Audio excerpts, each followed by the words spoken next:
they don't get that. Oh, they got it. They got it. There you go. I wish I would have saw what he just did. No, they didn't get that. Y'all saw it. Tell me you saw it. It like when it got to the 1, 2, 3. That's when it started. I think. That's what you think. Okay. Hey y'all. I miss y'all. Y'all miss us. It's been a long time. It's been weeks. It's been months. I think it's been a couple months. It's been a few weeks, not months. You sure? No. That was right here on this video. What is that? When we were in the UK. That was the last video we did. That was July. One in the UK? That was it. 'Cause I thought we kept having. No, this is the video. The video my hair wasn't combed like it. Hey. Look, go ahead and share this video. We don't even know why we're here.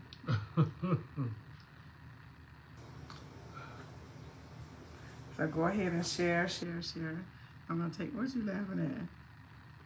Oh, that's the beginning of that video. Yeah, so they didn't get it. Oh, man. I wish they would have got it. No, they didn't get it. Yeah, it was fun in the UK. It was fun? Yeah. I mean, for the most part, it was fun. I had fun. I mean, I had some good sleep It was fun. while you was in class. Yeah. But it was much needed rest. So I'm excited to be back. You are? Yeah, I am. You're not ready to go? You said what? No, I'm talking about I'm excited to be back with the people. Back online. Yeah, back online. Back online. Me too. Yeah. I know we got some stuff that we've been trying to do, some upcoming things, and prayerfully, hopefully, we can do it sooner than later. Like what? Hmm? Like what? The small group thing. The group. Oh, Yeah. yes. So, but thank you all for joining us. What did we miss? What's been going on in your relationships we missed? Like we've been missing in action. So, what are you doing? I was trying to share. Oh, okay. You can talk about our books that we share every week. For real. So I've So actually been doing better with yeah, this. because we actually missed like some days, so we can talk about them again like they never seen them before. But no, so here's the issue I was having. I wasn't promoting at all. And somebody made mention, they said, Mike, you should literally talk about your books, like talk about them. And when we were out of town, I got a call that actually like blessed me. A young man. Oh, that was an awesome testimony. Young man from Virginia. Hey, Angel. Hey, girl. I ain't seen you in years. Hey, how are you? Yeah, so as a guy from Virginia, I got a call. One of the members called me and said, I got to get you this, connect you with this guy. He got a hold of the book. And I think she said she had a dream years ago of giving him the book. And then she finally gave it to him. He was in town and said, hey, I got something for you. Gave it to him. And he said, this is what I've been waiting for. And he started reading the book. I think got to day 13. And he was just telling me how the Lord has been dealing with him and speaking to him. And it's amazing testimony. It was like 40 days of presence, right? Like literally, it's a book on how to become intimate with the Lord. And man, you know how you just you're speaking to people's lives and do different things that God is using. You never know what God is doing sometimes. But just to hear that was a blessing. So, but I think it was at the right time. Yeah. Because we had been in the UK and just seeing how. Oh my gosh. Like, we saw a lot of people who just did not want Jesus. Like Yeah. that was so hurt. I was hurt by that. Like they really just did not want Jesus. And they can sit up and they could give you scripture. They can tell you, okay, you quote a scripture. They know it. They can tell you all about the passage. They can go on and on. But they had knowledge, but they didn't want Daddy, and that just hurt my heart. Yeah. So I think the testimony was at the right time to see how you see so many people who would reject Jesus. Yeah. And yeah. Yeah. I agree. It was much needed. When you're telling people about Jesus and the stuff they're saying, it's like, man, are you serious? So I thank God for that. So that's why I've been trying to make sure, each time we get on, we push the books, because I realize what God is doing. Yes. And, and it's, I don't want to keep the people away from what God is doing through what He's given us, And so one of the things He's given us is this book. So make sure you go on Amazon and get it. 40 Days of Presence is drawing closer to God in 40 days. Type in Michael Owens, and it should pop up. And also get the companion journal, where it's a journal where you can write down in the 40 days what you're experiencing with God, especially if you're going to fast. I got just talked to this pastor earlier today. He was talking about like a 40-day fast he was going to go on, or he went on, and you never know what God can do with you and what He wants to do with you in your 40-day experience with Him. So I believe with the right tools, it'll be a blessing. Okay. What about this Jesus girl? You gotta talk about me. You talk about Jesus girl. Oh, Jesus girl. So this is our first book. Those of y'all who don't know, but I know a lot of you do know, this is our first book. It was 8 of us who wrote a book, and this is the first one. And this is Stories of Women Wrecked by Love. And this is amazing. And in the back of the book, there are 21 testimonies. So it's on Amazon. That's the back of it. It's on, all of these books are on Amazon. Or if you're local, we usually have copies too. So this is the second one, Jesus Girl, How Do I Move Forward?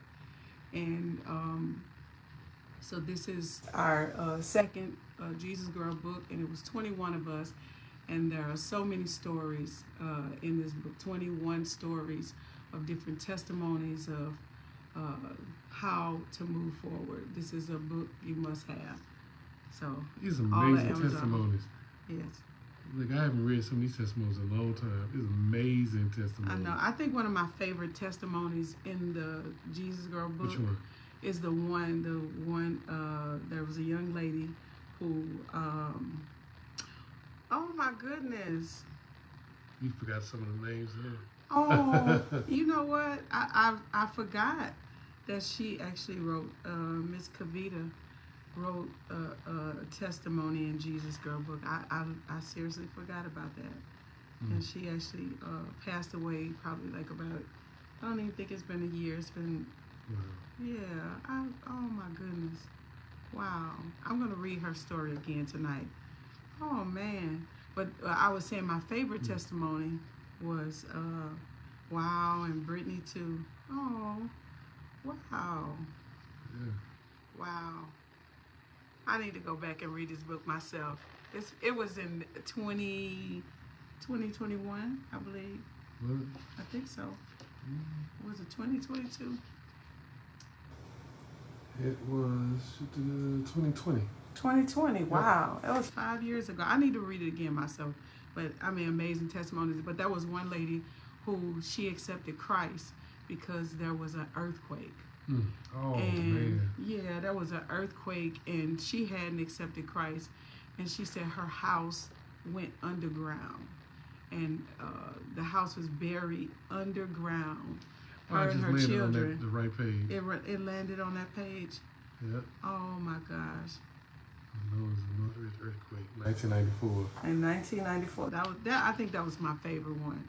my favorite testimony. But there's so many more favorite testimonies. But that one was one that I thought of. Her name is Kenyatta. She's a pastor, and amazing testimony of how she accepted Christ when literally her house fell.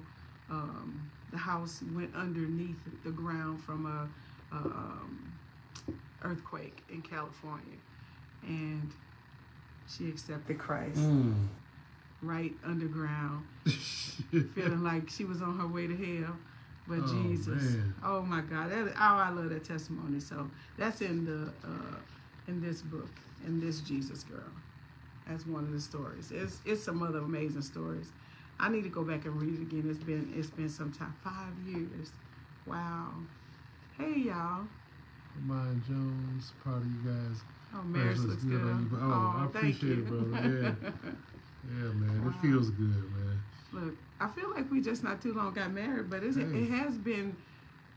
We're celebrating in September. It'll be 19 years. I think I had that right. If not, Tori and Barrietta, they'll text me and let me know I got the wrong date because they got married a week before we did. So I think it'll be 19 years, right? 19 years. 19 years and. Whatever you say, I'm going with you. Okay. Hey, Lotta. How y'all doing? Yeah, I think one of the lies the enemy tells a lot of couples is the first few years. It's gonna be terrible. Don't believe that. That ain't always the case. Yeah, you get the honeymoon stage, then it get terrible and all that. But I don't think that's how God. I don't remember. Was the first 2 years bad for you? It wasn't for me. No, it was beautiful. I think that's how it's supposed to be. Yeah. You know? I still like you. I like you too. We go together. Yeah, we do. You belong to me. Yeah. It's my man. So yeah, I think I don't know why, and people repeat it. Yeah. They repeat it like they don't even know. They just. I've heard counselors even say your first 2 years are gonna be terrible. Like that's not necessarily the case.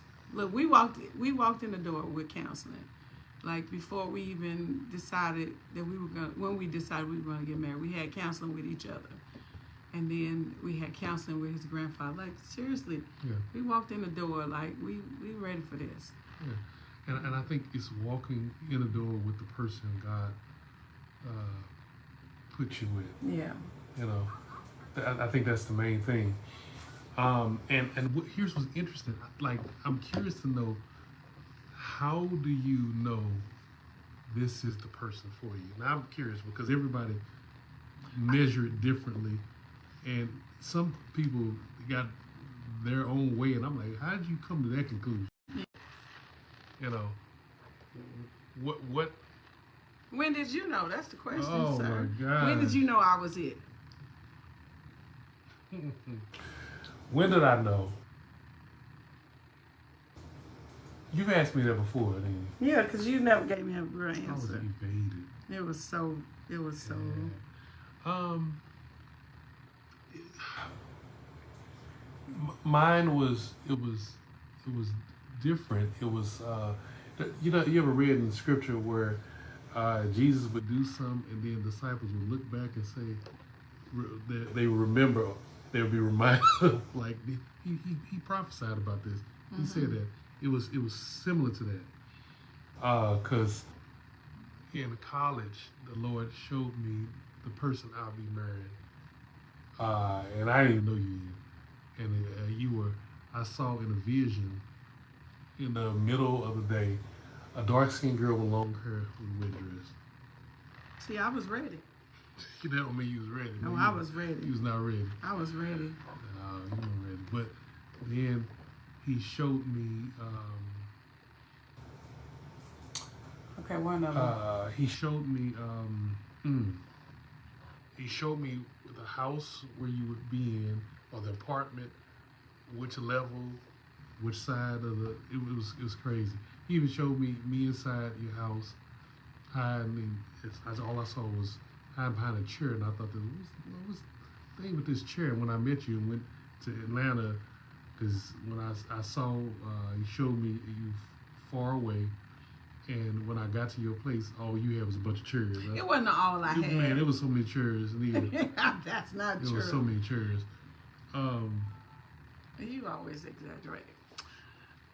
Yeah, I had plenty of seats. That's what you mean. It was different places to sit. The chair. I did. I had a love seat. Then I had an ottoman, so that was the seating. And then I had like a lounger. Chairs, right? You sit in chairs. Whatever. It's a fancy way to say a chair. Am I right? Okay, so Andrea says when she felt safe to be my whole crazy, silly, bossy self. Yeah. So somebody said feeling safe. How do you know? And can we talk about that just a little bit? I'm just curious about that. Like, how does a person know this is the one? And how do you know that, okay, this is the one God approves of? Well, I knew because I prayed. Okay. So Which is the right way? I prayed, and I think I had enough meeting the wrong one to know he was the right one. Okay. So I prayed. I asked the Lord, like, show me, like, I was sick and tired of being sick and tired of dating. And then when I met you, you were different. And the main thing that I could talk to you about Jesus. Okay. Like, we can have Jesus conversations. Like, I can talk and tell you different things, different encounters, and you didn't believe everything I was saying, but it was just the fact that we can have this conversation, have conversations about the Lord. So, but I just knew there was something in me that just knew, and after 2 weeks, I was like, oh, I love him. 2 weeks. 2 weeks. I would have married you. That was too soon. I would have. I knew. Yeah. You just didn't know. I didn't know. What's going on, Slayder? Good to see you, man. Hey there, Pastor. So here's I'm gonna ask a different kind of question, right? Not how do you know? What's the wrong way to know? Sleep with him first. Okay, all right. That won't help. There you go. Okay. What's another way? What's the wrong way to know? Are there wrong ways to people? Do they, when I say wrong, well, to solely say, oh, it's solely on this. Their emphasis is on this versus something else, or this is how they judge it. Well, some people have had some rough starts, and then that was the one, but they had a little rough start. Okay. So basically, you're saying the wrong way is to just solely judge it on how you feel. I don't know about your feelings, because your feelings will deceive you. Okay. And they will deceive you and have you thinking, like, he is so nice, and then that's not the real you. Right. He is so this, or she's so this, and so I wouldn't say just go by. I think you should ask the Lord and ask him to. I'm talking the wrong way. So you said the wrong way? That's the wrong way. You said the wrong way is the wrong way is not asking. Right, not asking. Not asking God, not consulting him. That's the wrong way. So what does that look like for somebody who says, I asked, I ain't hear nothing? Okay, then what do you do? Praying fast. Right. Praying fast. Keep praying. Pray without ceasing. Keep on asking God. Asking him to reveal it. Lord, look, if you say, I can't hear, or Lord, open my ears. I can't see, open my eyes. Let me see. So have you ever thought about that? Like, if a person says, well, I can't hear, I can't see, then I heard it a lot. I would say at that point, well, then before you start talking about jumping a relationship, you should have a. This should be more important. Yeah, you should have a greater priority. Let's instead of dealing with you being with them, let's deal with you being with him, with the Lord, and just so you can hear it. You know what I mean? Because I've seen people, relationships, marriages. If you're not with the right person, it can wreck your whole life. Yeah. Emotionally, financially. Yeah. Your perspective. Yes. On relationships. Period. you're giving yourself to a person, right? So you want to know. You Yeah. want to be able to know that you can know. Yeah. I need to be able to know that I can hear. Yeah. Right. So. Right. Wrong way. Ignoring the red flags. Like what kind of flags? What are the red flags? I want to hear this. What are the red flags? I think I know it's red flags. I got one with red what's flag. I'll wait till he type it in. Okay. What are your red? Y'all type in what are the red flags for you when it comes to relationship? What are the red flags? You know. I remember talking to this guy, and I saw him be mean to his mama. Hey, Slayder. Look, I saw him be mean to his mama, and I was like, I don't like him, cause how you gonna treat? She ain't got a chance. If your mama ain't got a chance, I ain't got a chance. So that would have been that was a red flag for me. That's a good one. Yeah, that's a good one. But they're not saved. That is a red flag. Yeah, that's what I was gonna say. Salvation. That is. That's a huge red flag. Demeanor, family treatment. Yep. Demeanor, family treatment. That's why I just said your mama. Look, I saw a guy treat his mama bad. Like, if you treated her bad, then I don't have a chance. What about people's mouth? What you mean? How they talk? If they talk about everybody that's close to them, then you ain't got a chance either.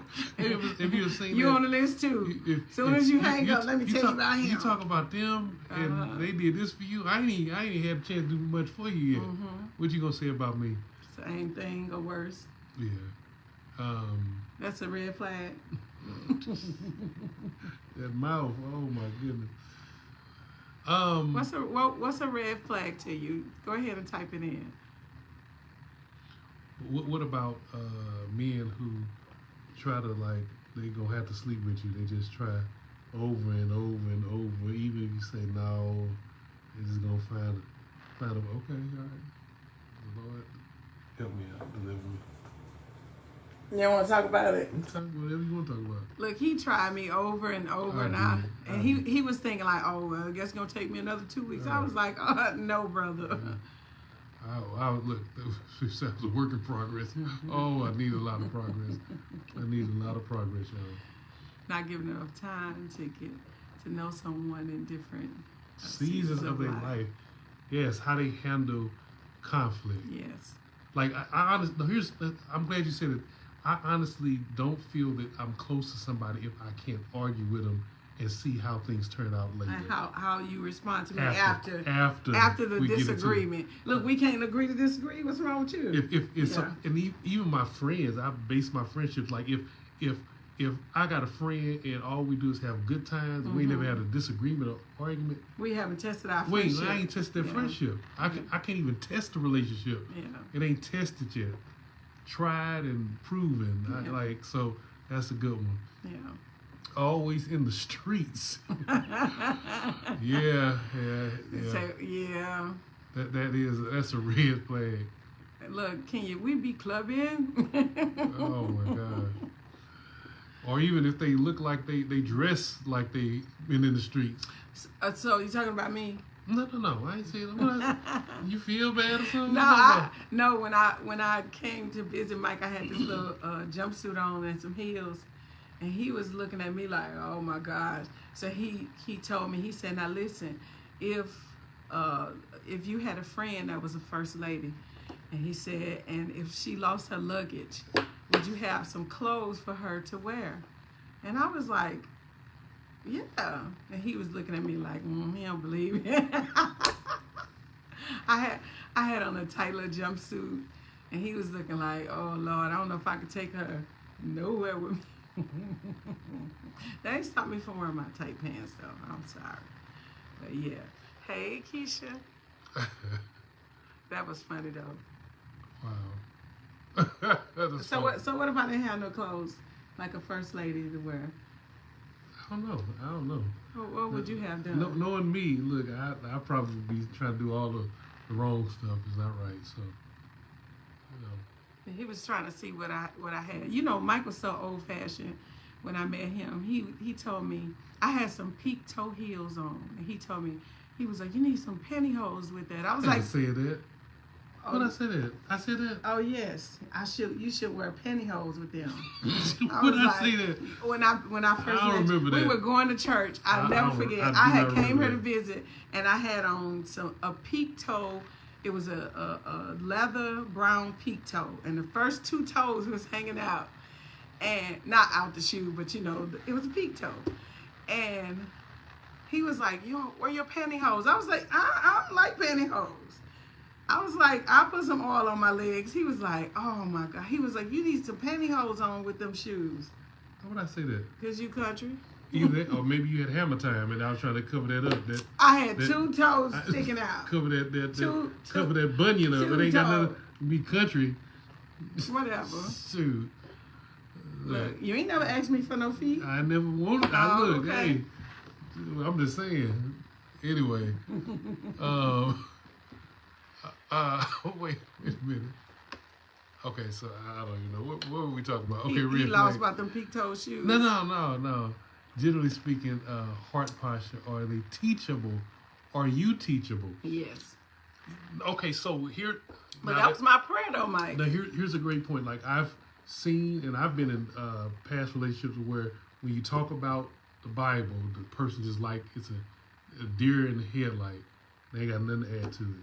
But that was my prayer. My prayer was, Lord, send me a man who can teach me the word of God. That was literally my prayer. Where do you have to know, like you have no engagement at all? Yeah. You know, like you can't, like what are your thoughts? That must have been hard. Yes, I'm sure many women that are in church, the drag guys to church, you feel that pain. Mm-hmm. I know you do. Yeah. What are your thoughts? I mean, but that matters. Or somebody who's so opinionated, who, what is it, always looks at the other side, plays the devil's advocate, so to speak. I'm gonna look at it from this angle. It's never really siding with Scripture or with the Bible. Yeah. It's this. Yeah, we don't want that headache. Don't want the headache. Oh man, no. I mean, if you love the Lord, you just would. I was arguing with you a little bit. But it wasn't about you weren't choosing the side against Scripture. We were talking about what the Scripture actually meant, just interpretation. So I think that I'll enjoy that I have dialogue. So do you want to grow or have a desire to be better? Do you want to grow or have a desire? Okay, so what does growth look like to you? What does better look like? Because that looks different depending on the person. I can tell you what I think growth looks like. What does it look like? No, I want them to answer. So what does it look like, Andrea? So what does growth look like to you? I got two questions. That's the first one. Type in, what does growth look like to you? What does desiring better look like? Okay, I want y'all to jump in. Is this the first question? What does growth? You want a person to grow. Do you want to grow? Do you desire to be better? Do you want to stay stuck where you are? What does growth look like to you? What does desiring better look like? Hey, Marilyn. How you doing? Miss Walker. All right. What are your thoughts? What does that actually look like? What is growth? Look, I know part of growth, what it probably looked like for Mike was when he met me, like. For me? Yeah. Mm-hmm. It's when we would go out to eat and they get my food wrong. I was so mean. They'll play with my food. And he was like, if I got loud, he would just be so embarrassed. I was like, oh, poor Mike. What? He would be so embarrassed. Oh, my goodness. He'd be like, oh, I'll be back. What I say that?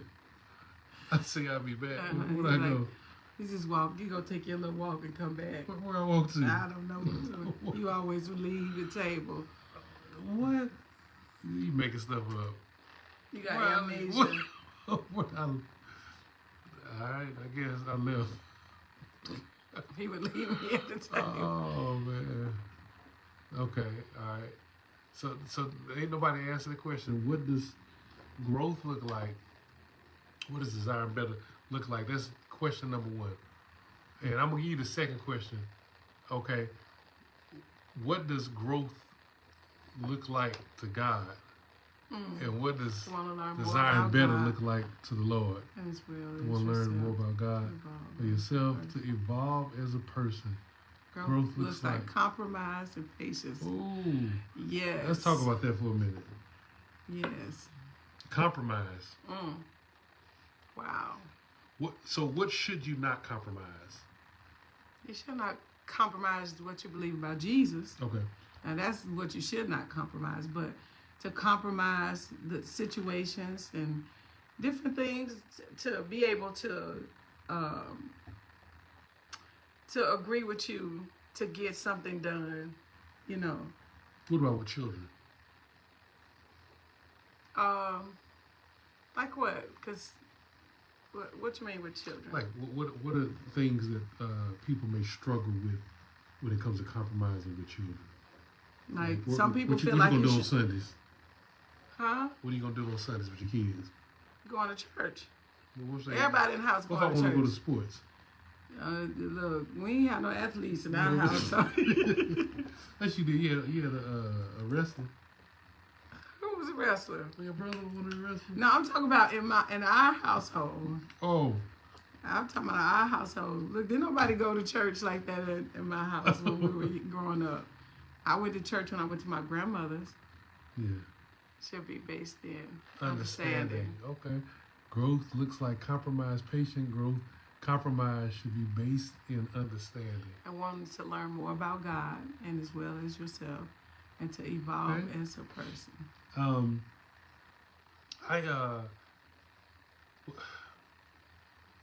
What's something that's been tough to compromise, like, when you look back?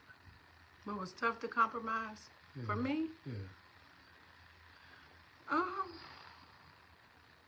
I don't know. I can't recall nothing that was just so hard. Yeah. I don't know. What about you? I don't know. Let me think about it. As far as tough to compromise. What you laughing at? I'm trying to think. What was difficult? What was that little laugh, sir? So, I think something that was tough as far as like when it comes to a certain amount of money, right? Like, where did this go to? The bills, to investments. Oh shoot, you just had a whole nother. That was.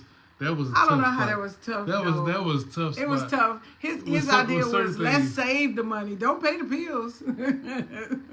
No. Yeah, you would have rather seen the money sitting there and growing. Yeah. But then like, oh no, we ain't gonna pay that bill. I'm like, no, we about to pay all these bills and we will be broke. I would rather be broke than to owe people. I would rather not do both. Yeah, but you got to make a choice. Yeah. Well, no, that's the whole point. Whereas if people struggle with the idea of child rearing, church, different denominational backgrounds, vulnerability, finances. Yeah, that's in. Go ahead. I'm sorry. No, I was gonna say child rearing. Look, from Jump Street, I was like, whoop them, get them. Like I came in with a 7-year-old, and I prayed and asked God, like, look, send me somebody who's gonna help me raise this boy. And, so we talked about, how do we discipline? Like, I didn't have a problem with his butt. He needed. So. But you got some people who don't believe feel like, don't touch my kids. But I'm talking about don't believe in spanking at all. Yeah, I didn't grow up like that. Like, so I'll tell you my thoughts on that. But I want to hear what y'all think. Like you got families who just say, don't touch my kid. I don't believe in spanking. And they say because, I was beat when I was young. I was beat too, but I still believe in whooping your kids. Yeah. What do you all think about that? And I'll say with me, spare the rod, spoil the child. I honestly, truly believe that if you lack that discipline in your household, when they grow up, the people around them ain't gonna treat them the same way. Yeah. And they won't show them the same kind of mercy if they lack that self-control. If they feel like they can lash out and there's no consequences. And if you don't whoop them, the police will. That's they, how I they, felt they about may end having up a dead. son. You know what I mean? Yeah, like because no. like okay, who taught you? Yeah, You know, like you got to submit to somebody. Yeah. So people struggle with ideas of child rearing church. Okay. I saw something. Yeah, somebody. I saw Andrea's. And it went back or something. So I'm not sure. Okay. No, Andrea, can you type your post because it left us. We saw it and then it left. I don't know how that happened. Okay. I think the real issue is discipline. Is how a couple would discipline children. And you're right. So let me tell y'all something. Like I remember, I've seen people who beat their kids, and they beat them, and the children were still bad. Yeah. Like it didn't even work, you know. And I'm like, how is it if they get them whooping and these sometimes you get immune to it. You like. But it make them a little mean sometimes if you do a little too much all the time and not. You still can have discipline without. I'll just beat you every time. I got a belt on you instead of talking. Sometimes I had to learn how to talk. Yeah. Yeah, you taught me that because I didn't have that. But I saw that the people that were like that, it was a lack of love. They had the discipline, but there was no love.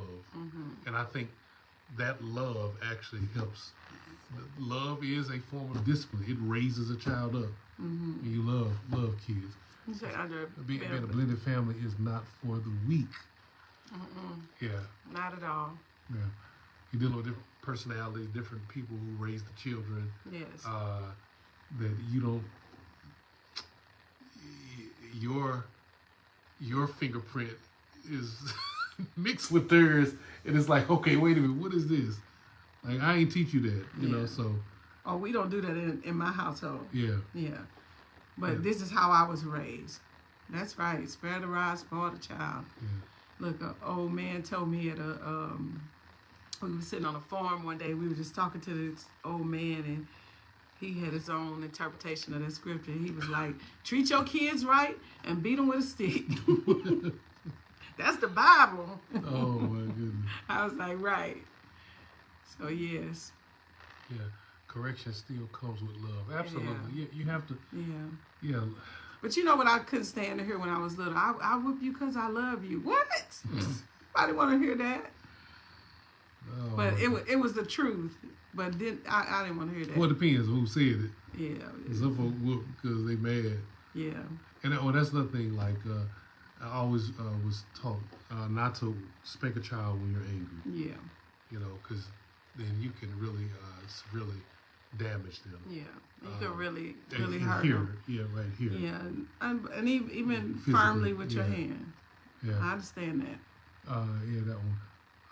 You have to be on the same accord. Same accord. Very true.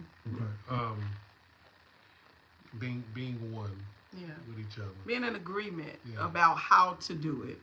Because, you know, one may say, oh, I don't spank. We don't do that in my house. But your child need it. You know, this one right here. And you get different children. Like with my son, he's totally different from my daughter. Like I can holler at her and she gonna cry, you know. But him, I could holler and it meant nothing. And it didn't mean he was gonna do it. So you have to find out what type of child you're dealing with, you know, like what hurts them. The punishment may be just, hey, you can't play that game today, you know, but you can't treat each one of them, treat them the same, all the same, you know, different kids the same way, so. It says spanking and beatings are two different things. Well, I don't recall being spanked. I recall you know, your mama, she watching. Is that true? No, see, my mama didn't. So with my mama, she didn't do this. I don't remember this. Well, every now and then she might like slap my leg every now and then, But my mama did not do that. She backhand you. Oh, wow. She just take her hand and hit you in your mouth. So that's what we remember. So do you call that a beating or a spanking? So, but whatever that was, it felt like you've been punched. So all her kids, we got these big lips because she did it. All of us. So everybody got. I think Kippy got it the most though. She got hit in her mouth. She be like, ooh, because she would not shut up. So she always.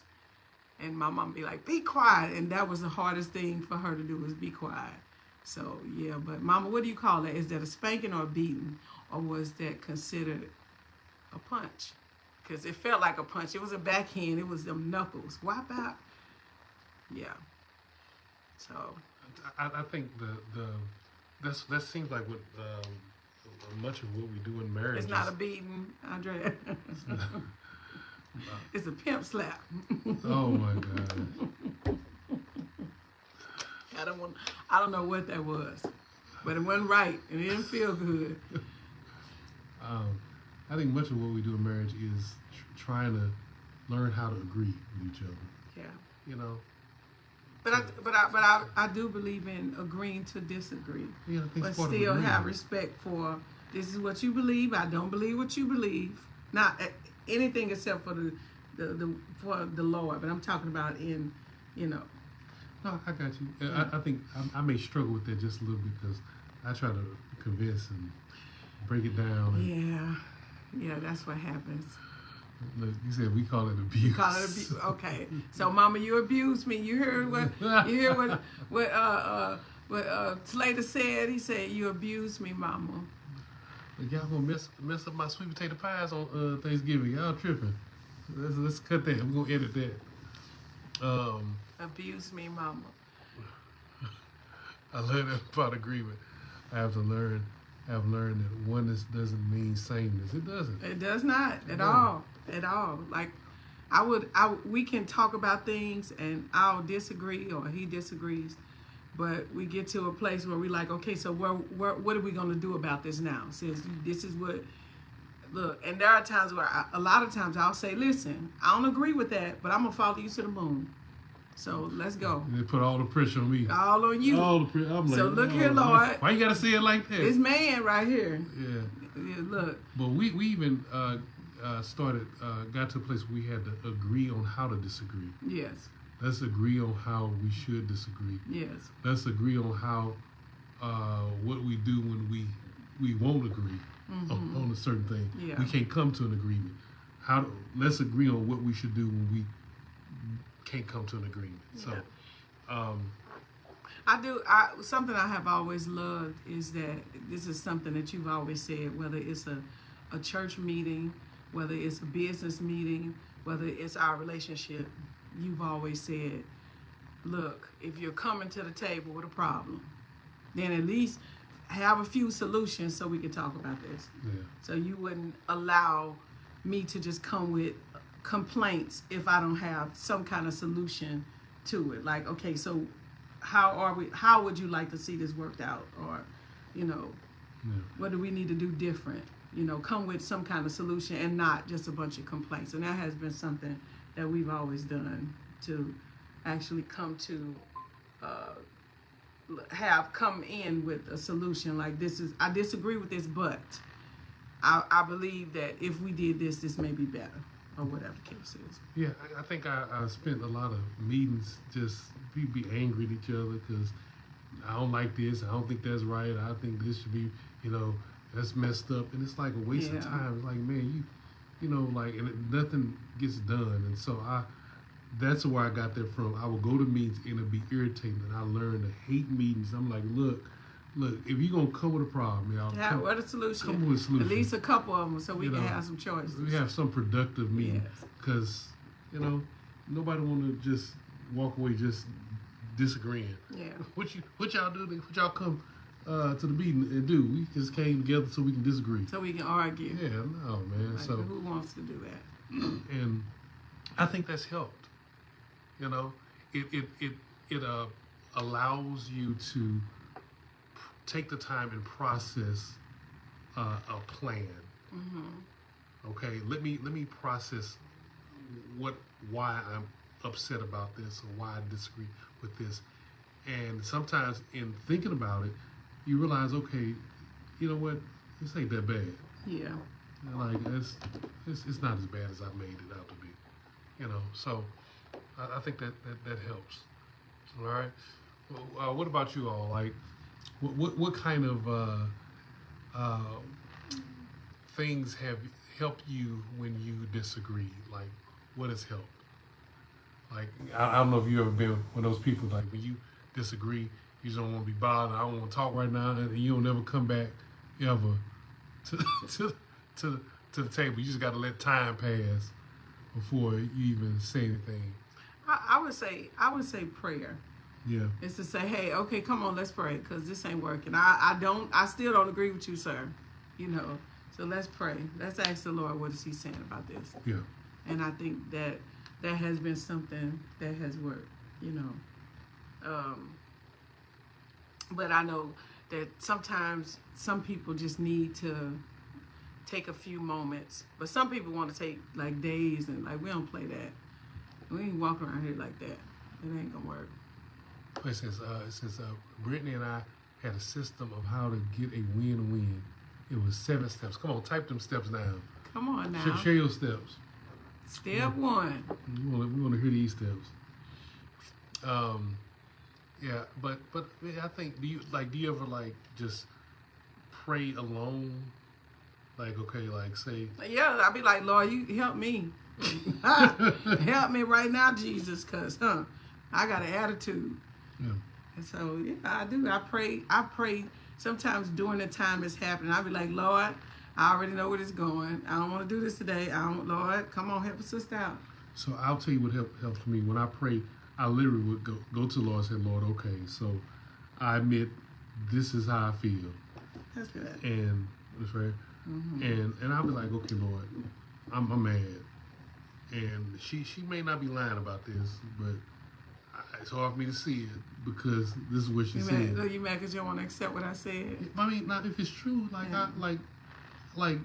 So I've never, if I can see it, I don't think I have a problem with agreeing with it if I believe it's true. Sometimes. No, that don't mean I'll do it or I'm okay with it, but I'll agree with it. I think I've pretty much conditioned my mind to say, okay, if it's true, just say it's true. All right. Now, working on living out the truth, that's a whole other thing. But at least I'm gonna call truth what it is. Yeah. So that has helped me at least. Okay, so we wait. We don't discuss when we're mad. We wait and discuss when we can articulate without raising our voices. That's smart. Yeah. Very smart to do. But what if that you so mad that you want to raise your voice the next day and then the third day and the fourth day? Like there has to be some conversation, even if it's not being had with your spouse, have with the Lord.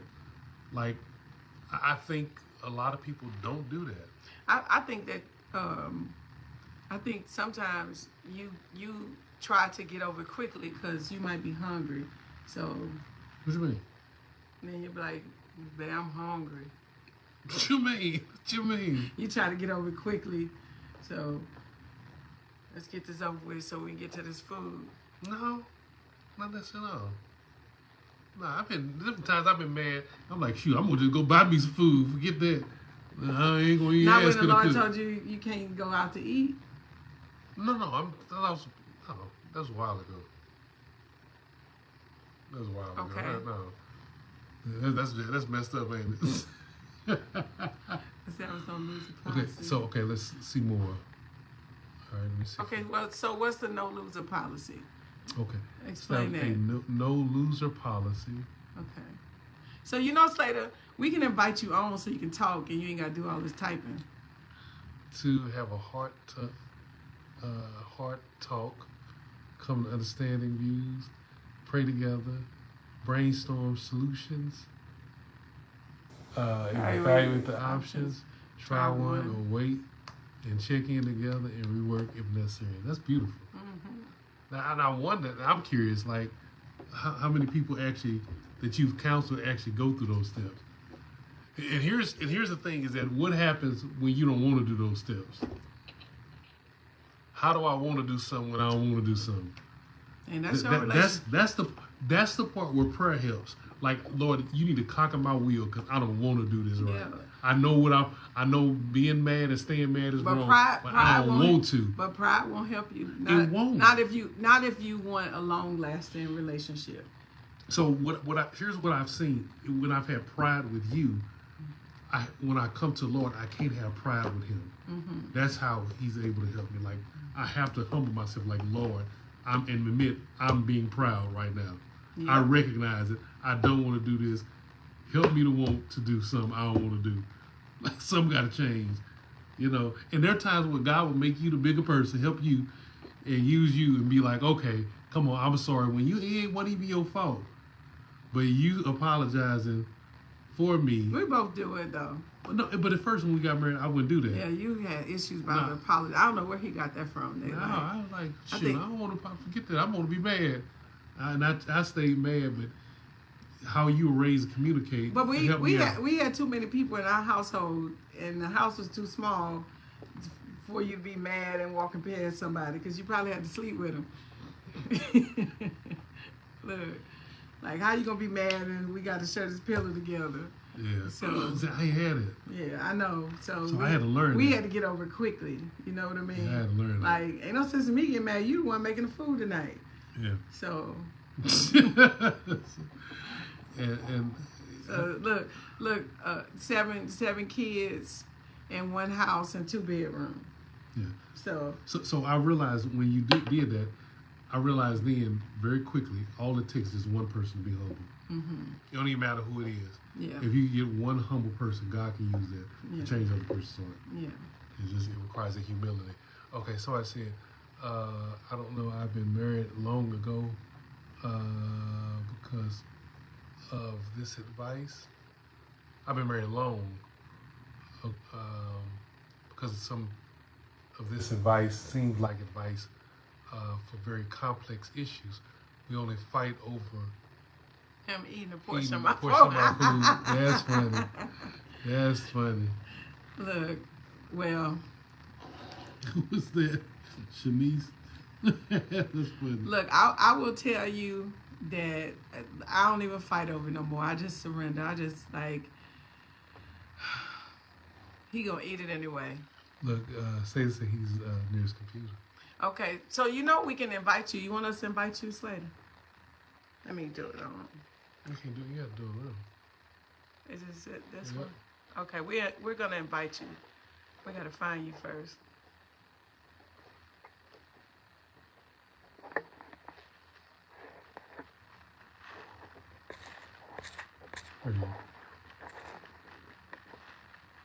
Okay, so we just sent this later.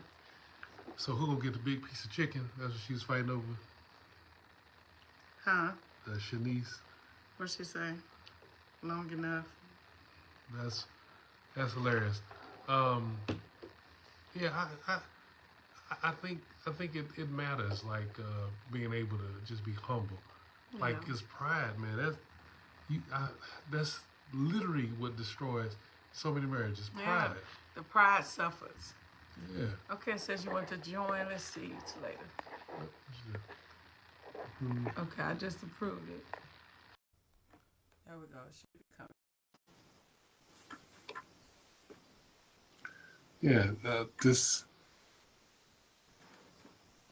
I'll put this down some. Okay, good. What's going on, man? Let's do a sound check. There we go. So you're gonna have to break that down. That's 7 steps. Let's talk about that. It was the first one. We were kind of rule number 2. There are no losers or something. Don't trust nobody. Don't. Y'all are hilarious. That's who I met when I met her, with them open toe shoes with them bunions sticking out. A bunion is on the side. It was my 2 toes. That's how bad that foot was. Oh my God! You never asked me for any feet, no toes. That's not what you asked me for. What's that even mean? Well, so I had told my mama one day. I said, "Oh, mama, your feet are just so ugly." And she said, "I got 7 kids. Ain't no man never asked me for no toes." So Y'all are hilarious. Oh my God. what's What's up? going on, man? First of all, it's just good to see y'all. It's good You to see you Hello, too. too. my friend. You too. Yeah.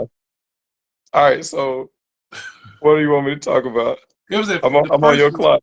that first one you said there are no losers. What do you mean? Yeah, explain that. Well, you have to. This is before you get into an argument. Um, you have to establish a no loser policy. Okay. So basically, you got to posture yourself to stay open to possibilities. And so, for me and Brittany, it became like this. It's not acceptable that one of us can walk away feeling like we lost. Mm. So Lost in we what? Like lost an just like when you argument? get Lost. yeah, so you get into it like, and I think my way is better. She thinks her way is better, I got and you. then most of the time we're taught like, oh, you got to compromise. You got to do what somebody want, and then maybe you can take turns. Somebody's going to walk away feeling like they lost, Hmm. and so what we had to do is like in our marriage, we had to establish that no loser policy. We both got to feel like we walked away winning, both of us. And that's Uh, the only way it works. that's good. That's, Yeah. Now, that's it good. wasn't easy. It wasn't easy at first, but I'm sure.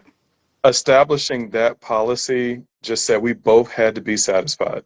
Hmm. Wow. Yeah. That's good, man. That's good, Mike. So it's time to let me win. Okay.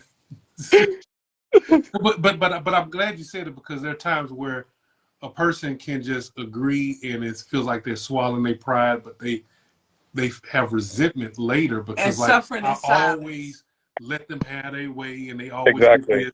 And yeah, they suffer, but they have this resentment and Yeah, bitterness they're suffering that you don't even in know. silence. Yeah. In the silence, they're not saying it, Yeah. but they're Yeah. up the resentment And they of. think they're the bigger person Hmm. Right. But when they're then, but not. just that resentment is brewing in their hearts, and it's making them and their marriage worse. And false humiliation, Yep. like oh, Yeah. Wow, man. but you really mad. So how long did it take to get to that place where you like, okay, I'm winning and you winning? Like you said it Uh, wasn't easy. yeah, it depends on how you calculate the time. So come on, calculate it. One, it could be it took us years Hmm. because we didn't know any better. But once we got the right tools, then and we started implementing it, it didn't take long at all actually. Once we got the right tools, we were good. It's just you had to commit to implementing them. And Mm. like the question you were asking earlier was how many couples have we counseled that actually did it? Well, those who did it are still happy.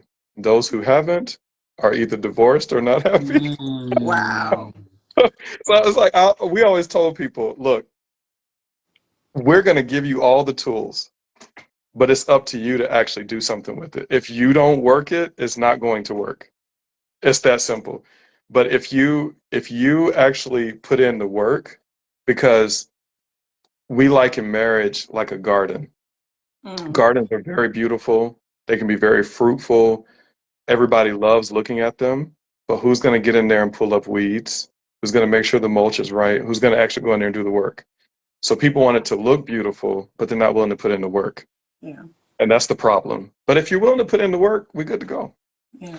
You do have to be willing to do what it takes, because some people say, "Oh, I really want my marriage to last," and but then you say, "Okay, so this is what you need to do," then it's a problem. So you don't really want what you say you want.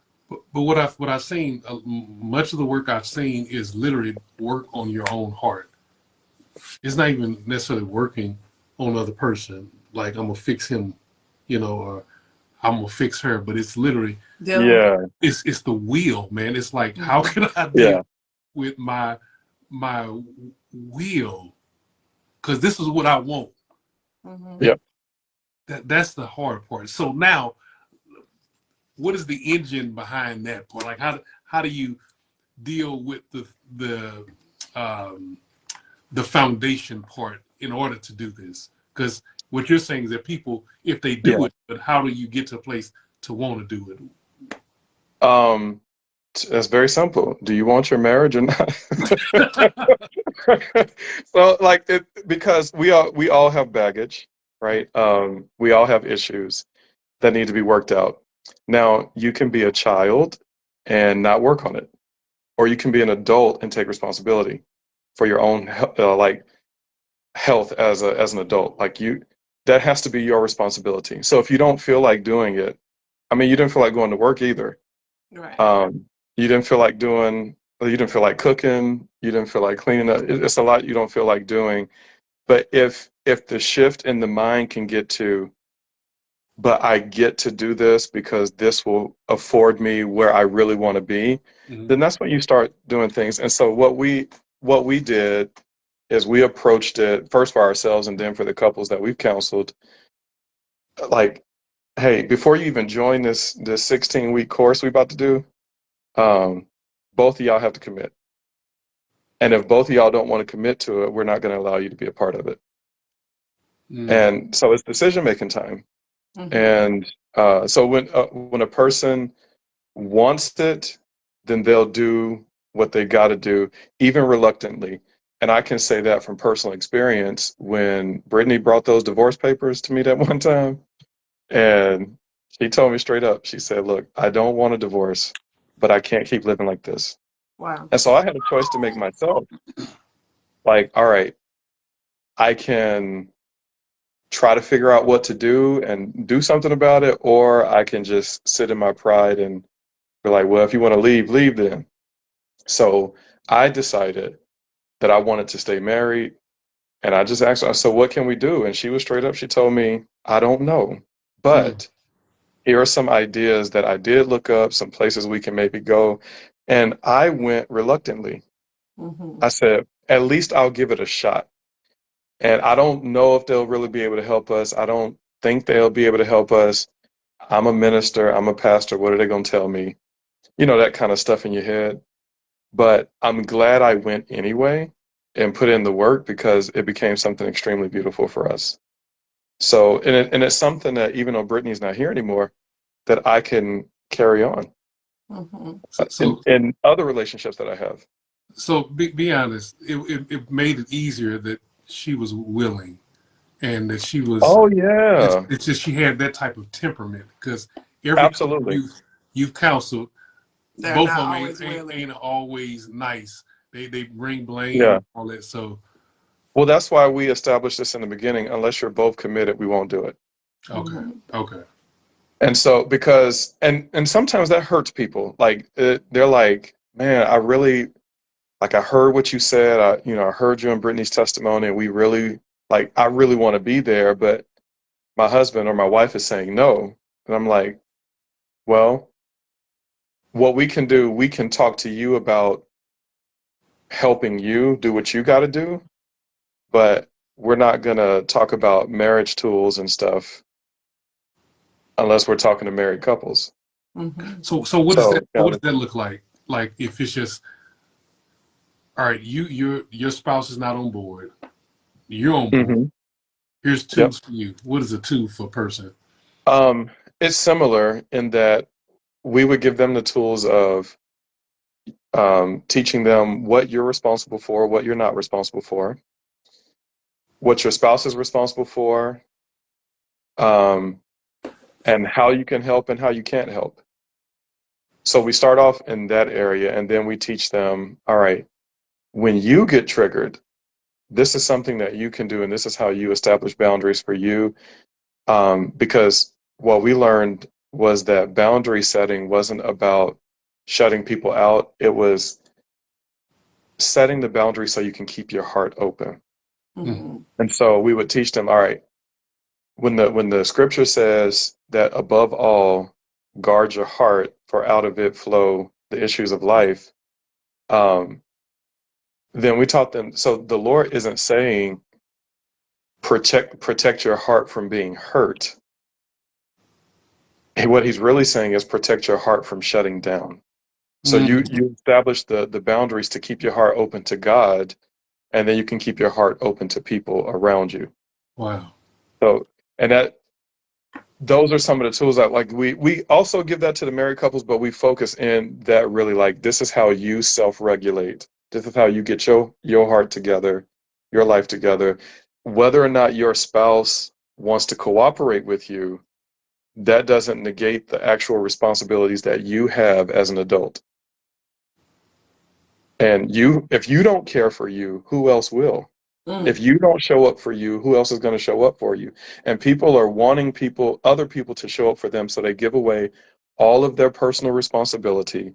And that's why a lot of times they're in the situations that they're in because they relinquished so much power and so much of their own personal responsibility that now your happiness is tied to what your spouse does or doesn't do. And then like that becomes extremely toxic, and it doesn't really show any development or maturity as a person. So we try to establish them as you need to be a whole person. That's the only way you can actually contribute to a whole marriage. But that's a It's different way two of whole looking out people. for you. But you mentioned you have to look out for you, but when people usually use that, they describe it as I'm shutting my heart out down from everybody else getting Yeah, close. see, that's the error. That's the Right. error. See, Yeah. what we teach them would be, for example, when I would get triggered, me and Brittany might be a little tip for something going there. And I might say, well, hold on for a second. I actually like I'm getting upset. So what I need 20 minutes. I'm going to go in the other room and I'm going to get my heart together. And then after that 20 minutes, I would love to come back and finish the conversation, but I got to go regulate first. See, that's me keeping my heart open instead of So, shutting down. so do you use that same tone? Yeah, yeah. Like I'd be like, wait. I'm really getting upset, and this is not going to go well for me right now. So I just need 20 minutes. I need 30 minutes. I'm just going to go in the other room. I'm going to take care of myself, and then I'm going to come back. And that's not asking for permission either. This is what I need to do to establish a boundary to keep my heart open. And because we both worked on that, if she said that to me or I said that to her, it was automatic. Let me stay out of the way. Because it wasn't open ended, like, I don't want to talk right now. Okay, well, when do you want to talk? I don't know. See, now that gets into dangerous territory But that's because how. everybody wants to be heard, right? But if I say, hey, I need an hour, or can we talk after dinner tonight? Can like, you know what? I'm really exhausted and I have a long day tomorrow, but if I can go to sleep now and we wake up earlier or before I go to work, can we have this conversation? So if you put a boundary on it, most people who are reasonable are going to say, I'll work with you, because now in that time frame that you've set, they're not going to be nagging you about when you're going to talk again. So Slay, It's yeah. so ain't no going to sleep over here.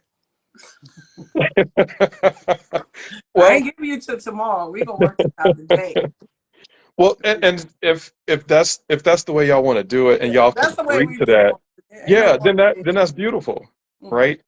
And then other people are like, I really can't. I don't have the computing power in my brain to handle this right now. Like, but the goal in that type of boundary setting is to really regulate yourself, Yeah. and that's what we teach people how to do. Mm-hmm. I say we, but that's what we taught people how to do. That's what I teach people how to do now, and then you can come back and talk and get stuff right. Yeah. But I think that's wise because I remember there are times when Neil would wake me up in the middle of the night, Oh, you and, got to get and up. in my mind I'm You stay thinking, up and fight. hey, Slayder. In my mind I'm thinking like, what can I say to shut this down so I Yeah, can go back to sleep? Because like yeah, I'm not even here right now. It don't right. matter to me. Hey, look, What I words can't do sleep. you need to hear I can't sleep. so You ain't gonna sleep. I'm gonna shut this Yes, down indeed. so we can both go to sleep. Mm-mm. It's real out here. It Yeah, is. it is. Like, look, we gonna stay up and fight, sir. Look, there are times I had to plead with the Lord, like Lord, Lord, please. please shut And, up. here's the beauty I know for a fact there. Let me tell you this, man. This happened to me one time. I remember me and Neil, we were getting into it. We were sitting at a table, and in my mind, I'm saying all the right stuff. Like I'm saying like this is not representing my heart.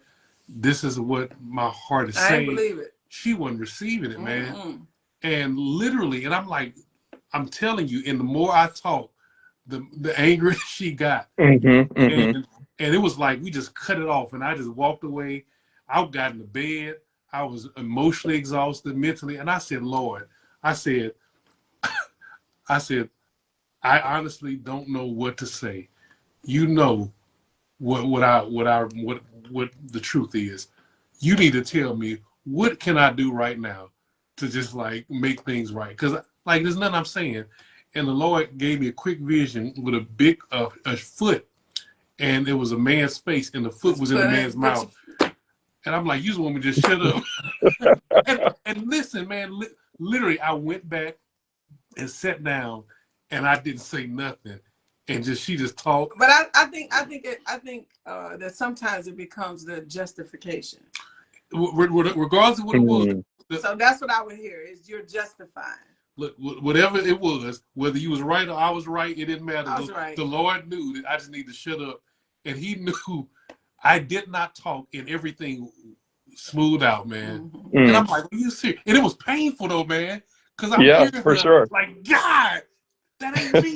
I just want to say something. It was so painful, man. But it worked. It worked, man.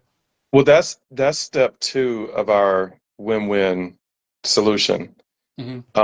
Is to have what we call a heart talk. This is where we actually taught our couples this, how to have difficult conversations. And this wasn't about coming to a solution. It was about understanding only. I just want to understand where you're coming from, because I don't know, 80-90% of our conflicts were based on misunderstanding. Yeah. So if we learn how to communicate our hearts to each other in a way that we can both be heard, most of the time, all the anger was gone, all of the fighting was gone, all of that, because we misunderstood each other and we did a lot of assuming. And this is what I saw with a lot of couples. We did a lot of assuming of what the other person meant by what they said, their intentions, or or in that with like intentions like, you're only saying the opposite to spite me. Like you don't like what I'm saying, so you're standing on this side. And so when we teach the couples how to have that conversation, it's a slowed down conversation, that's true. But in that, the couples learn, and what Brittany and I had learned was that we were both heard, we were both understood, we were both seen, even if we disagreed. And that calmed everything down. Yeah. Everything. So we had to, we teach them, a whole set of tools on how to have that conversation, especially when there's conflict. You don't have to use that technique for conflict. You can use it when things are good. But it especially helps with conflict. Yeah. I've actually, when we've gotten into it before, I've seen how that helped, because I would get into it Nia, and her response sounded strange to me. Like, okay, based on what I said, you wouldn't respond this way. Like, it's something you're not getting. So I would ask this question. I said, Nia, what do you? When I said this, what did you hear me Right. say? Exactly. And when she And you'll repeated, I'm find like, out. wait a minute. That's what You and didn't I find told out her, I at said, all. I would be mad too. If Yeah. you know what I mean? And that's real. Because and we teach them, Mike, like, we talk in small bites, because the worst thing you can do if everybody is triggered is to go on these long rants about how you feel, because I didn't hear nothing you just said. But we teach them to talk in small bites, and then we teach the person who's listening how to summarize what they were saying. And that way, you know you was heard because then you can make corrections if that's not what you were saying. Yep. And I don't know how many times me and Brittany would have those conversations, and I would go back to her and say, "All right, this is what I'm hearing you say?" And when I Mm, repeat it back to her, she'd, "No, that's not what I was saying." I'd be like, Not what "Okay, I so said. That's not what could I you rephrase it for me? Because that's what I heard." And yeah. so that gives her a chance to say, "Okay, let me explain this a different way," or say it again. Maybe he just missed my words. And then when I would repeat again, like, "Oh, is this what you're saying?" Yes. Every time, it doesn't matter how mad she was, it doesn't matter how mad I was. When we got to that place where we could say, "Yes, that's exactly what I'm saying," smile. It'd be a smile on Wow. her face. But, Every time, because it was like, "Oh, I was seen, I was heard, I was understood." So it wasn't even about agreement. You see how that conversation doesn't even lead to a, "This is what we're going to do." It just puts you in a place where I understand my partner. mm, I understand what they're saying. I see where they're coming from. And when you can see where a person is coming from, normally you also discover it had nothing to do with you. yeah. Because that's a lot of times that's the way it lands on us, especially in a marriage. Like, you hurt me, you said this, you did this to me. But then when you actually get to hear the person, you're like, "Oh, that had nothing to do with me at all." Like I You can never do nothing right. I Yeah, like always you do something you were wrong. dealing with something else, and that pressure was where that response was coming from. I get that. Like you were saying, I'd be mad too. Yeah. Yeah. So, um, so then, we would come to that understanding. Wow. At That's at beautiful. that point, when we were both like we both were heard, seen, understood, then we could pray together. It was at that point we could pray. Mm, And because now we're like, all right, I'm sure the Lord has something to say about this. And then I can evaluate, man, is my treatment of my spouse really glorifying God? Like on a real note. And this is for like real Christians, not the play ones. Because then when you really evaluate, is what I'm reflecting the throne, or am I reflecting myself? And then that becomes a really big issue. Um, so uh, so even like, and this is what we tell the couples, like, even if the conflict wasn't resolved in prayer, it's still like one of the most powerful ways that you can reestablish unity and connection. wow. So how you come to a decision is just as important as the decision itself. So that's why you have to give space for the Lord in that. Oh Like, yeah. okay, Lord, like, now we're humbling ourselves, we're coming to you because now we have some issue that we do really need to resolve, and maybe we're on the time crunch, and maybe this has to be solved, but we need you to guide us, right? We need wisdom to be the order of the day. We Mm, need you to speak into this. And I can't tell you just how how much closer Brittany and I felt to each other once we could get to that point. Then we could start brainstorming. Because now I know whatever you're suggesting isn't an attack directly at or on me. So and that's again, that's how like we start learning the process. So when we would brainstorm ideas on or like solutions to what we're going to do, we would always come up with, let's say, 6 to 10 solutions. And we're just at this point just writing stuff down. Like, all right, maybe we could do this, maybe we could do that, maybe we could do this, and we're both putting it out there, because at this point, um, we need to do something, right? So we're just putting all the options down, whatever they are. It doesn't matter if they sound silly or not. We're just putting them all down. Then we can both, in step 5, go back and evaluate those options. And now uh, we would, we have carte blanche. Yep, this is a no for me, and well, this is a no for me, and we going through Xing off the list together. And then we always have to pick at least 2 that we both feel good about.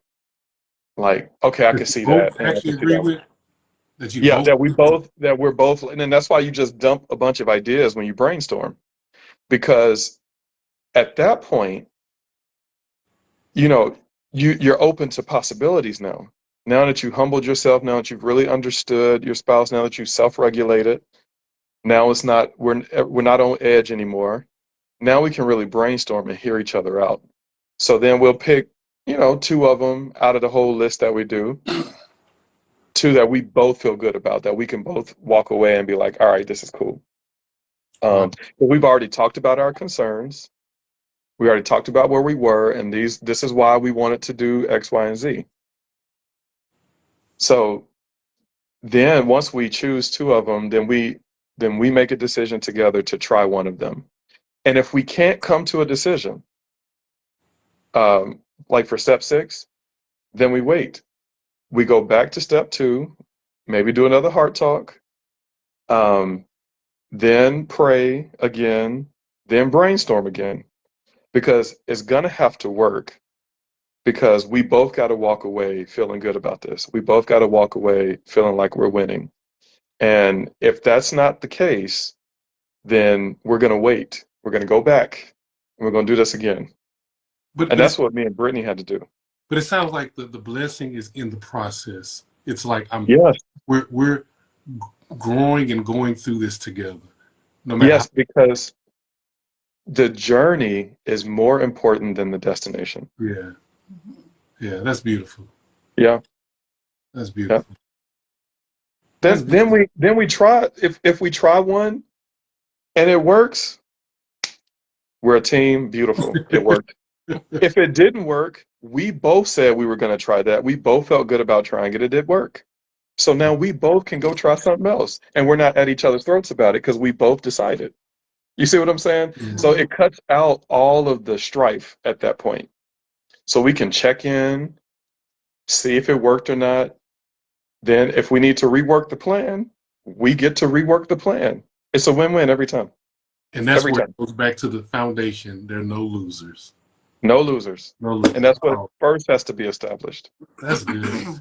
We Yeah. were wondering what the first step. Like that sounds really good. We need him to explain that. That's beautiful, man. Yeah. It's not Oh, about getting your way. It's about staying open to possibilities. We both got to feel good about it. yeah. Yeah. Yeah, And I think if you love somebody, you want them to feel good. exactly. And you're Yeah. gonna keep trying. Yeah. Yeah. If And that's so your that's friend, why both people have to be on board. You're yeah. gonna keep trying. Yeah. If Yeah. this didn't work, let's try this. If that's your friend, if your spouse is your friend, that's what friends do. Yeah. You want your friend to be happy. This is your lifelong journeying partner. Oh man, that's beautiful. Say it again. This is your lifelong journeying partner. My lifelong journeying partner. He Yeah. hungry. I am hungry. He hungry. I, Well, you should go eat. I am, man. He, I am. this I your am. lifelong. I saw it look like a chicken wing to him. I'm hungry, man. She can call me out. She ain't lying though. Like, Yeah. And we could talk anytime about any of this. This is what I do. this is fun. And I get a lot of joy out of this. I'm sure. I It's can beautiful. tell. I can Yeah. tell. And people need to know. People Mm-hmm. people need to know how let's try this. Let's try that. Yeah. Let's see what'll work over here.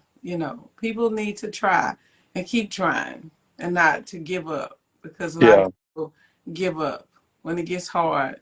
But this is what Andres say. This is not for the weak.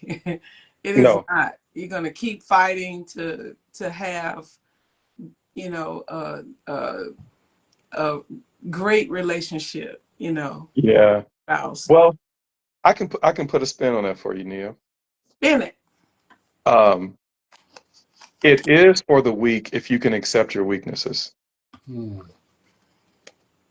And what I mean by that, you remember what happened with Paul, where he's being harassed by this evil spirit, 2 Corinthians 12. And he went to the Lord 3 times, like, hey, get this thing off of me. And the Lord said, my grace is enough for you because my strength is made perfect in weakness. And the beautiful part about that whole exchange is Paul's response to the Lord. He says, most gladly, therefore, will I rather boast in my weaknesses, that the power of Christ may rest upon me. So I take pleasure in my weaknesses. I take pleasure in suffering need. I take pleasure in people reproaching me and going against me for the name of Christ, because when I am weak, then I am strong. So if you can accept that you really are weak and that you need help, then you can actually get help. uh, and then that's what makes a person strong, right? Yeah. It's recognizing, hey, we're both flawed. Mm-hmm. We both need help, and guess what? We're here to help each other, and we're going to walk this thing out together. Wow. But now, if it's not for the this is not for the weak or the faint of heart. If you give up easily, so Nia, why'd you get my mom on here? Now she wants Hey, mama. That's right. That's right. Hey, Scooter mama, scooter boots. boots. That's what I told him. I said, hey, we have scooter boots. but then That's funny. if you are a weak person that gives up easily, then yeah, this is not for the faint of heart. And these things are for people who are ready for change, ready to put in the work for it, and they're willing to let the Lord help them get over themselves. I wish more people were told this before they got married. Yeah. Yes, indeed. Or Well, even during, without just giving up. Because there are people who I know that they have regret about quitting, about yeah, giving up on their relationship and yeah. walked away, because sometimes some of them have had people around them who were in their ear saying, oh, if Mhm. I wouldn't do this. Okay, well, you don't have a husband, Right. And that's probably why. Yeah, right. Yeah, it's sad, but we try to do our part to help the people um, stay together in the right way and just teach them how to be married. And like I said, I had a very beautiful, fruitful marriage because we worked at it, and that's something that I can carry forever now and be proud of. Not that we knew all the answers, it's that we were willing to figure it out together, and that gave space for the Lord to speak. That gave space for other wise people to speak. And then when we could hear the Lord in it, we were all over it. And that challenged the way that we thought. That challenged the way that we believed. It challenged the way that we behaved. And, you know, it made us want to humble ourselves and say, okay, there's something outside of my limited ability to understand. So now I need to change course. I need to abandon what I was holding on to and cling to what is actually true. Wow. Yeah. Yeah, because it's a lot I still don't understand, man, with the marriage about every Man. lot of things, and because I've had to pray like I don't understand. I don't know what to do. Yeah. I don't know what advice. I don't know what answers to give. I don't know what the right thing to say. If I say the right thing, it's the wrong thing. Yeah. Yeah. That's Like why we got to remain teachable because we're like what we're do I all do? ignorant. Like the Lord just showed you, like Put him on. be quiet. No, he showed me that one time. Another time, man. So I'll tell you this, and I will let you go so I can let her feed me. Let Yeah. me. Let you be. I ain't gonna make her. What kind of husband would I be? Let I'll me. let her She do it. gets to feed you. That's the She beautiful gets part to, about right. it. Let me. Hey, so hey, man. So I remember one time. You want some eggs? No. I got you, baby. I scrambled them up the cheese. Oh, you got some vegan cheese. Okay. Oh my goodness. Nice little egg sandwich. See what You gonna let me do that? yeah, if you want to. Lord help me. All right. I remember one time we got into it, and I don't know if I've said it before, like, and this was one of the rare times I knew Oh, the time you start crying. no, yeah, it was one of the rare times. Not only did I know I was right, I knew she knew I was right, and she was so mad at me. She walked away, screamed, I yelled, she slammed the door, and man, I went and mind you, I'm trying to get ready to preach the next day. So I'm in front of the computer, like, Lord, you gonna have to talk to her like I know I'm right. Like this, what she did was wrong. So why did I hear the Holy Spirit tell me the most insane thing ever? He told me, you go apologize to her. I cried, man. I started Yeah. crying. That's And because I'm his I was favorite. like, when I tell you, like, I cried like a baby. Everything in me was like, no, I am not. Why would I apologize? She's wrong. Like, why? And I had, so before I did it, I had to wipe my face because I didn't want her to know I was crying. Like, I wiped my eyes, had like my finger Hmm. just soak it up, man. And so I get up, walk towards the room she was in, and so happens she opens the door while I'm walking toward her, and we meet halfway. She looking like what? And I was like, I'm sorry. Will you Yes, forgive? indeed. And you know what she said? I forgive you. It was like, what just happened? Like, wait a Yeah. minute. She hugged me, kissed me. You want some food? Yeah, I want some food. I'm Yeah, I like, want some food. hey, and Slater, when I tell you that was the most confusing You so thing. silly. No, You was it did confused. not make sense to me. Like, and it wasn't until later I sat and I thought about this, and I said, Lord, what are you doing? Like, it didn't make sense, and my mind went to the scripture where it talks about husbands, your like Christ, the your wives are like the church, right? And Hmm.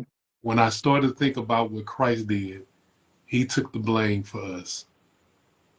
It wasn't Hmm. his fault, but he died as if he was guilty. Yeah. And it was, and that got me more emotional. Like, man, it was it wasn't about me being right or wrong. It was about me displaying the humility of Christ in my marriage in order to win the heart of my wife back. Yeah. I And hear you on that, brother. bro, man, but I cried though. It was Yeah. it hurt. It hurt Oh so, yeah. We all got to get forged in the fire. Yeah. brother, Tears are just a part of it. man. But listening to the Lord when it didn't make sense and I didn't know what to do, He healed it quickly. It was the quickest thing ever. I'm like, Lord, shoot, I need to listen to you more often, huh? And, and I got the food, and you want to feed me too, Lord, shoot, that's what I'm talking about. So Yeah. one time for the egg sandwich. Come on now, egg sandwich. Yeah. I'll never forget the Lord asking me that question years ago. Do you want to be right or do you want to have right relationship? Mm, And that was very humbling for me of man, I live my life wanting to be right right. instead of having right relationship. And we had to learn how to work through all of that. Um, so yeah, but it's beautiful. It's not easy, but it's doable, Mm-hmm. and it's beautiful, and it's something you can have. The marriage of your dreams without the lies, without the fantasy. Just something real, something tangible, something lasting, something that transcends time. Mm. So, Yeah. so, so someone wants to know, do you have a book on this training, on your training? I don't have a book, but Are you working on it? there, no, there are two different resources that we use when we do have these trainings, um, that they could actually look into. Um, Focus on the Family has something on their website called Marriage 911, and Mm. it's a whole like manual. Um, Somebody type that in the comments for someone who's interested. yeah, it's called Marriage 911. And then a supplemental book that would be good because this this manual goes through also a book called Love Lies. I think that's what it's called. And the book talks about 9 different um, myths or lies that people believe in marriage. Like, for example, number one, I think is, and they lived happily ever after. Um, Or number 5 is like, you must meet each other's needs. It's like, so it goes through all these different, what they call love lies, and then also counters it with a love truth. Mm. And so that's what we learned, and that's what we based, our teaching on. And um, it's advised that you would go through it with a mentor for your marriage to kind of help referee or, kind of break through some of the misunderstandings that may be there. Um, which anybody can reach out to me and we can start setting things up if they want to do that. If not, they can get the materials themselves anyway. It's out there. All the tools are out there. Can you leave information for people to reach out to you? Yeah, they can go to my page and uh, send me a message, or they can call me, text me. Y'all know my number been public for 100 years, so you can put my number in there. Um, they can call me and we can set something up. But I do have a rule. If they call me, don't call me to vent because people are like, my husband ain't listening to me, and I just want to be heard. And it's like, oh, so you want me to sit there and just listen to you kind of rant? Yeah, this is why But he we ain't can, listening to you. No, I'm just huh? playing. So this is why he ain't listening to you. Those girl live in. No, but they can call me. My number is 314-556-0558. Shoot me a text, call me, send me a message on Facebook, um, email me, whatever. All my information is out there, so people can reach out. Wow. Well, look, man, I appreciate you, man. Thank you for coming on last minute. Thanks for inviting me, y'all. I look up to y'all, so whatever Oh my y'all need, God. y'all got it. Whatever. I'm serious. I always tell people, like, I got some friends. I got these pastor friends in Illinois that I absolutely adore, and they have been my friends since I met them. And I'll never forget the first night I met them, and y'all walked in, and I saw Nia, and I think I told you that night too, Nia, the glory of God rest on you. Like I could see it then. I still see it now. And I from that time up until now, I remember years ago the Lord, and I'll let you go. I won't just keep going, but years ago when I was really learning from the Lord about how to treat His family. I try not to cry when I say this because it is that beautiful to me. But you remember what Jesus said, a new commandment I give to you, that you love one another as I have loved you. Um, he was showing me how that wasn't a general love for everybody. That was a love for his family, the disciples. Mm. And I remember years ago the Lord saying to me, whenever you can identify a disciple of mine, um, then you give your life for them. Whatever they want, whatever they need, you're there for them. Wow. And I try at least to live by that, because it so impacted me of how this is really supposed to be within the kingdom of God and among his disciples, his family. So whenever I can tell like a person is a real disciple of Jesus Christ, and of course, Jesus lays out his criteria of what that means in the scriptures, but when I can identify that in a person, I want to be there for them. I want to lay down my life for them because they're a part of the one that I'm a part of. And if Mm. we're part of the same body, and I love Jesus for real, that's not a plaything for me. Yeah. Then if you're a part of him, then that means we're a part of each other. And I'm going to treat you like that. Wow. So you guys, of That's course. beautiful. That's It beautiful, is. man. It is. Look, Oh. somebody mentioned on her, can single people call you? Yeah, you can call me. I mean, what for? But yeah, just call me. People call me all the time. It's like, yep, can I just talk to you? Yes, sir. Let's talk. Of course, anybody can call me. Just don't vent. I mean, Just talk. well, sometimes, I give space for that. And, sometimes people absolutely need it, but other people just want to get it out, but they don't really want any real solutions. So I'm like, I You don't know want to what be I a do? garbage can. You know what I do for that? What's that? I'm serious. When people call me and start venting, I said, okay, well, Father, in the mighty name of Jesus Christ, Lord, help. What they do? They hang up. Now, they listen, they just don't want to call me vent no more. Yeah, I no got a few doubt. people who I give them leeway that we do that to each other. But we know Yeah, we only do but so much. And then now, okay, come on, girl, pray for me. yeah. Like, let's work toward the solution, not Yeah. just get it out. Yeah. Yeah, no doubt. Yeah. Thank you guys. I love you guys so much. Love you too, We man. we love you back. Look, we have to get on here, and then we could talk about venting. Yeah, we can do that. We can talk about whatever y'all want to talk about. Y'all are family, so whatever y'all want, y'all get it. Okay. Amen. Amen. All right, love you, brother. All right, I love you too. Take care. Have a good night, y'all. Good night. Hey, I want you all to share, okay? And don't be calling Slayder. Don't be trying to call him late night trying to holler, okay? Please don't try to, because you'll get embarrassed. Putting your number all on Facebook. Please don't try to holler.